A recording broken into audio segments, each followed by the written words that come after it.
A financial expert gave me the best advice I ever had. He said, Steve, if you're in a relationship with a woman and you all are pooling your money together, every couple should have 4 bank accounts. You have the one bank account where both of you put your check in, and that's your joint account. It pays bills, light, car notes, everything's the necessity to live.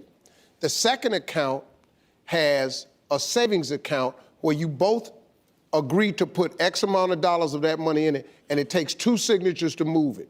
The third and fourth account, she should have her own bank account, and you should have your own bank account. And you decide what money comes out of the pot to go that way. She can do whatever she want to do. She ain't got to check with you and ask, and you can do whatever you want to do, and you ain't got to check with her and ask. And that way, guess what? The bills are paid, you have a roof over your head and a car to drive, you all are trying to save a little bit of money, and you got to have your own life. What's going on, everyone? This is RFBM, Raising the Financial Bar with Mar. So as you can see here, recently a video 4 years ago from Steve Harvey's show resurfaced back on the internet, and a lot of people are discussing and debating and arguing in comments about whether or not people in relationships should have separate or joint bank accounts for managing of their finances. To be honest, those that were for and those that were against both had valid points when it came down to whether or not it made sense. Now, for the people that were in support of what Steve was saying, it seemed that the general consensus was that there is more transparency and there's a better idea of who and what roles are assigned to each partner in the relationship, and also a emphasis on the division of your bills and your personal expenses. Whereas on the other end, people were saying that this could lead to financial abuse from a partner, and also that people have different spending habits, so they shouldn't be sharing. Furthermore, there was a chunk of people that were saying if you weren't married, this shouldn't even be an option. Personally, I don't see anything necessarily wrong with what Steve was saying. He specifically stated for people that pool their money together, and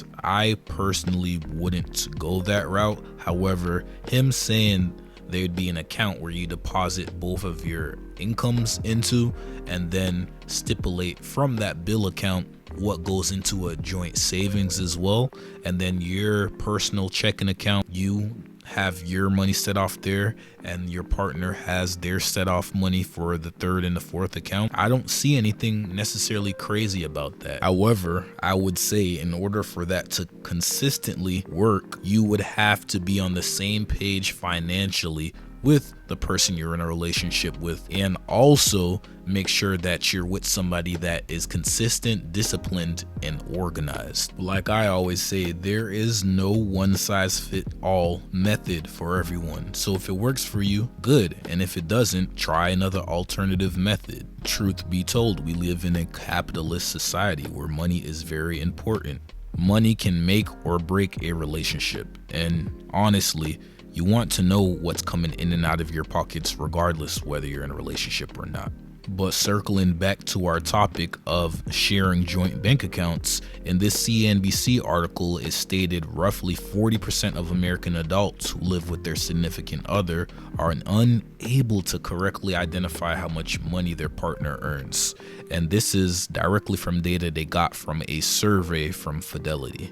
But wait, there's more to this. About 44% of respondents told Fidelity that they argue about money with their spouse occasionally, while 1 in 5 say money is their biggest relationship challenge. So whether you do or you don't share a joint bank account with your significant other, it's imperative that you have healthy communication about money. I could only imagine how many relationships there are where whether both or one person is in a bad financial situation and they're not being completely honest about it. Honestly, bigger than that, this is more about people having a overall mutual understanding of how their money is going to be spent and sharing ideally similar financial ideologies. The problem that's going on right now in the modern era is I believe a lot of people are influenced by social media and topics like this from videos from Steve Harvey and other people that may or may not